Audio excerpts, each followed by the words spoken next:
The fifth angel sounded his trumpet, and I saw a star that had fallen from the sky to the earth. The star was given the key to the shaft of the abyss. When he opened the abyss, smoke rose from it like the smoke from a gigantic furnace. The sun and sky were darkened by the smoke from the abyss. And out of the smoke locusts came down on the earth and were given power like that of scorpions of the earth. They were told not to harm the grass of the earth or any plant or tree, but only those people who did not have the seal of God on their foreheads. They were not allowed to kill them but only to torture them for 5 months. And the agony they suffered was like that of the sting of a scorpion when it strikes. During those days people will seek death but will not find it, they will long to die, but death will elude them. The locusts looked like horses prepared for battle.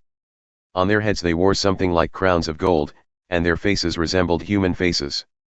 Their hair was like women's hair, and their teeth were like lions' teeth.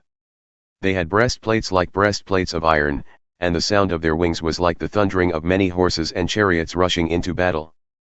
They had tails with stingers, like scorpions, and in their tails they had power to torment people for 5 months. They had as king over them the angel of the abyss, whose name in Hebrew is Abaddon and in Greek is Apollyon, that is, destroyer. The first woe is past, 2 other woes are yet to come. The sixth angel sounded his trumpet, and I heard a voice coming from the 4 horns of the golden altar that is before God. It said to the sixth angel who had the trumpet, "Release the 4 angels who are bound at the great river Euphrates."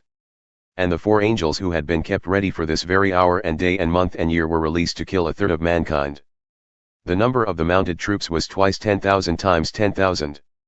I heard their number. The horses and riders I saw in my vision looked like this, their breastplates were fiery red, dark blue, and yellow as sulfur.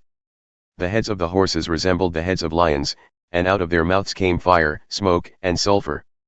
1/3 of mankind was killed by the 3 plagues of fire, smoke, and sulfur that came out of their mouths.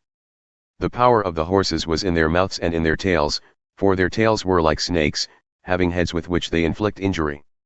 The rest of mankind who were not killed by these plagues still did not repent of the work of their hands, they did not stop worshipping demons, and idols of gold, silver, bronze, stone, and wood, idols that cannot see or hear or walk. Nor did they repent of their murders, their magic arts, their sexual immorality or their thefts.